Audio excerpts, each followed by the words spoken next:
আমি দেশ ছেড়ে পালাই না, কিন্তু এই দেশের জনগণ যখন রাস্তায় নেমে এসেছে, শেখ হাসিনা ঠিকই রাস্তায় থেকে পালিয়েছে। গত 1.5 দশক ধরে ফাঁসিবাদের বিরুদ্ধে আন্দোলন হয়েছে, সরকার বিরোধী আন্দোলন হয়েছে, রাজনৈতিক দলের নেতা কর্মী আন্দোলন করেছে। শেখ হাসিনার পতন ঘটাতে পারেন নাই। ছাত্র জনতা সাধারণ মানুষ যখন রাজপথে নেমে এসেছে বুলেটের সামনে, গত 53 বছরে এই দেশের মানুষ অনেক শৈল শাসক, অনেক ভোটাধিকার হরণকারী, ভোট ডাকাত, ফাঁসির শক্তিকে দেখেছে। পরিষ্কার কথা, এই দেশের তরুণরা বারবার রক্ত দিয়েছে, জীবন দিয়েছে, কিন্তু আগামীতে এই দেশের তরুণরা কারো ক্ষমতায় সিঁড়ি হওয়ার জন্য রক্ত দেবে না, জীবন দেবে না। এই দেশের তরুণরা কারো লাঠিয়াল বাহিনী হওয়ার জন্য জীবন দেবে না, রাজপথে নামবে না। এই দেশের তরুণরা আগামীতে নতুন বাংলাদেশ বিনির্মাণ করার জন্য, নতুন রাজনীতি প্রতিষ্ঠা করার জন্য, নতুন ভাবে নেতৃত্ব দেওয়ার জন্য সংগঠিত হচ্ছে।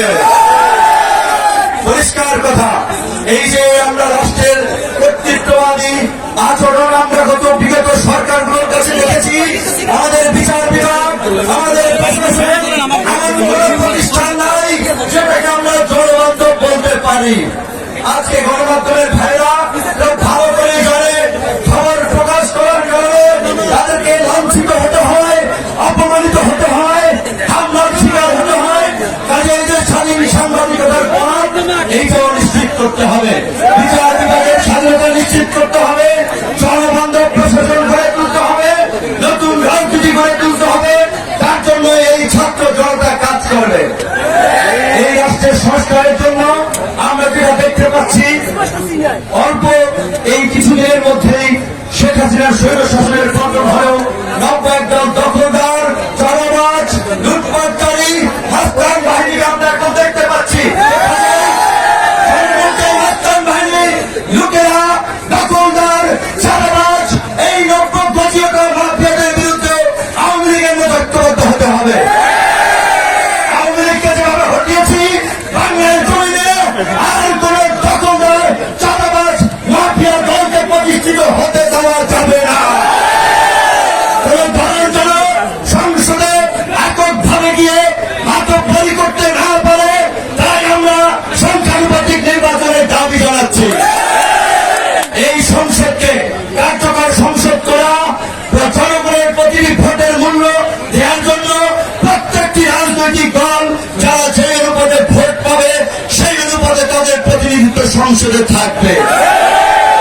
একদল এককভাবে ক্ষমতায় গেলে কি হয় সেইটা আমরা গত 50 বছরে দেখেছি। আর কোন দলকে এককভাবে ক্ষমতায় নিয়ে আমরা স্বৈরাচার ফাঁসিবাদী হতে দেব না। গণ অধিকার ট্রাক প্রতীকে নির্বাচিত হয়েছে, বিএনপি সহ 42টি দল আমরা যুগপৎ আন্দোলন করেছি, কিন্তু দুঃখের বিষয় এই ক্ষমতায় যেতে না যেতেই বিএনপি নেতা কর্মীদের চেহারার বদল আমরা দেখতে পাচ্ছি।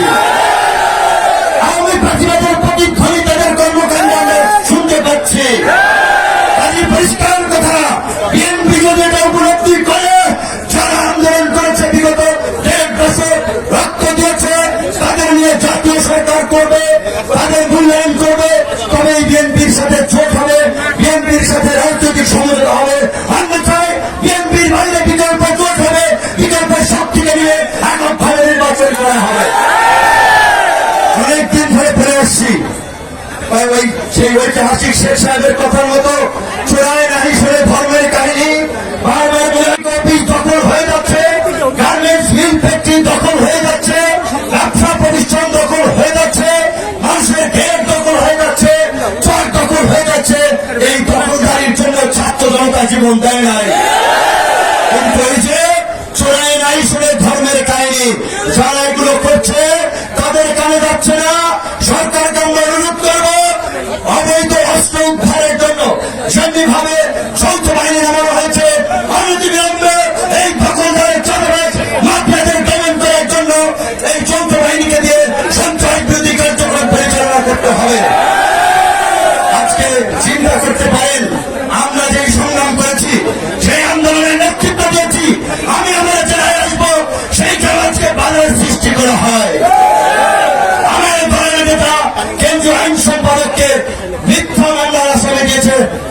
থাকে। ব্রাহ্মণবাড়িয়াতে আমাদের নেতা কর্মীদের পোস্টার ছিঁড়ে ফেলেছে, আরো কয়েক জায়গায় এই ঝামেলা ঘটেছে।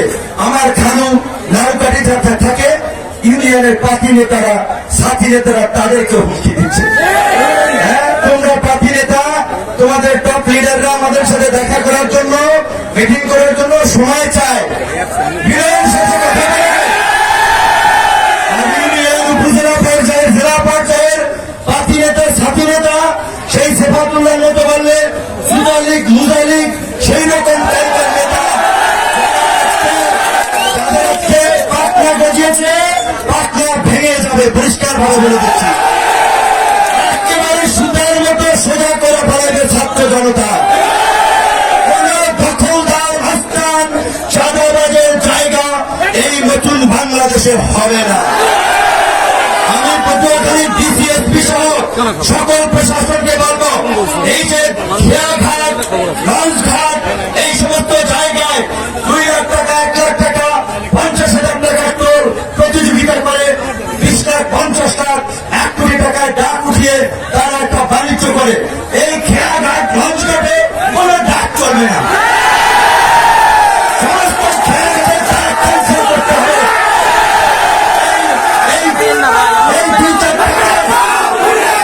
এই 2-4 টাকায় সরকারের কোষাগারে কিচ্ছু আসে দেয় না। এখন সরকার যে ট্যাক্স আইন করেছে, আমরা সবাই সরকারি কোষাগারে আমরা সবাই ফান্ড দিয়ে সরকারকে সমৃদ্ধ করব, কিন্তু চাঁদাবাজদের সুযোগ দিতে এই ছোটখাটো টোল, লঞ্চঘাট, খেয়াঘাটে কোন ইজারা হাট বাজারে চলবে না। এই হাট বাজার, খেয়াঘাট, লঞ্চঘাটের ইজারাকে কেন্দ্র করেই এই চাঁদাবাজ, দখলদার, মাফিয়া বাহিনী তৈরি হয়। আজকে গণ অধিকার পরিষদ নিবন্ধিত হয়েছে, আমি নেতা কর্মীরা পরিশ্রম করেছে, তাদেরকে ধন্যবাদ জানাই। বিশেষ করে আজকে আপনারা যারা এসেছেন অনেক ধন্যবাদ এবং কৃতজ্ঞতা। কিন্তু আপনারা এই কথা মনে রাখতে হবে, 1 মণ দুধের মধ্যে 1 ফোঁটা চড়া পরে যেমন দুধ নষ্ট হয়, তেমনি ভাবে এই যে আপনারা বিশাল সমাবেশ করেছেন, এইটা দেখে কিন্তু অনেকের মাথা নষ্ট হয়ে যাচ্ছে। ভাই, গণ অধিকার পরিষদ 3 দিন আগে নিবন্ধন পাইছে, তারা আজকে এইভাবে বিশাল সমাবেশ করে ফেলাইতেছে, হাজার হাজার লক্ষ লক্ষ লোক তাদের পেছনে ছুটতেছে। কাজেই আপনাদের মধ্যে রাজনৈতিক বোঝাপড়া এবং ঐক্যের খুবই প্রয়োজন। যদি আপনারা ঐক্যবদ্ধ না থাকতে পারেন, পরিষ্কার রাজনৈতিক বোঝাপড়া না থাকে, তাহলে আমরা সফল হব না। সেলফিবাজি, ছবি তোলা, ফটো লাগবে না। রাজনীতি করেন দেশের জন্য, মানুষের জন্য। প্রত্যেক পাড়া মহল্লায়, হাটে বাজারে, মাঠে ঘাটে গিয়ে মানুষকে এই জিনিসটা বুঝান। গত 53 বছরে ক্ষমতার পরিবর্তনের পরে যারা এই ক্ষমতায় বসেছে, একই চিত্র এবং চরিত্র দেখেছি। এই পুরনো জঞ্জাল আর থাকতে চাই না। আগামী সংসদে গণ অধিকার পরিষদের 300 আসনে প্রার্থী দেওয়া হবে। ম্যাক্সিমাম প্রার্থী তাদের বয়স হবে 30 থেকে 40 বছর মধ্যে।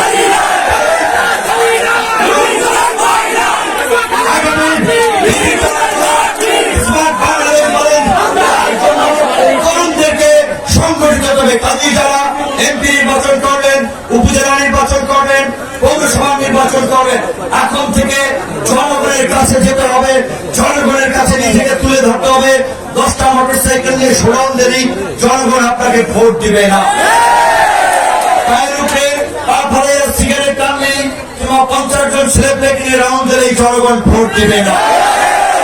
জনগণের জন্য কাজ করতে হবে, জনগণের মনে জায়গা করে নিতে হবে, সেটা কাজের মাধ্যমে। কাজেই ছাত্রলীগ, যুবলীগ, আওয়ামী লীগ যে ফ্রাঙ্কের স্টাইলে রাজনীতি করেছে, আপনারা যদি সেটা অনুসরণ করেন, আপনারা জনগণের দ্বারা প্রত্যাখ্যাত হবে। আপনাদের প্রতি অনুরোধ থাকবে, আপনারা জনগণের সমস্যা নিয়ে কথা বলেন, জনগণের পাশে থাকেন, জনগণের জন্য কাজ করেন। যারা গণবিরোধী কর্মকাণ্ড করে, গেট দখল করে, চর দখল করে, দোকান দখল করে, বাস স্ট্যান্ড থেকে চাঁদা তুলে, তাদের বিরুদ্ধে জনগণকে নিয়ে ঐক্যবদ্ধ করুন এবং জনগণকে এই মেসেজটা পরিষ্কার ভাবে আপনারা তাদের উপলব্ধিতে নিয়ে আসতে হবে। এই সাধারণ জনগণেরই অসাধারণ ক্ষমতায় আছে, তাদের ভোটে জনপ্রতিনিধি প্রতিনিধি, সেটা মেয়র হোক, কাউন্সিলর হোক, চেয়ারম্যান হোক, এমপি হোক, নির্বাচিত হয়। কাজেই তারা যদি ভালো মানুষগুলোকে ভোট দিয়ে নির্বাচিত করে সমর্থন করে, তাদের মাধ্যমে আগামীতে একটা নতুন বাংলাদেশ গড়ে উঠবে। সেই ক্ষেত্রে নিজের ঢোল নিজে পিটাইয়া বলবো না আমরাই সর্বসেরা, আমরাই সবচেয়ে বড়। আমাদের কথা হচ্ছে, যারা ভালো কাজ করে, যারা ভালো মানুষ, যাদের দ্বারা সমাজ এবং রাষ্ট্র উপকৃত হবে, তাদেরকে আপনারা বাছাই করুন, তাদের পেছনে থাকুন, তাদেরকেই ভোট দেন।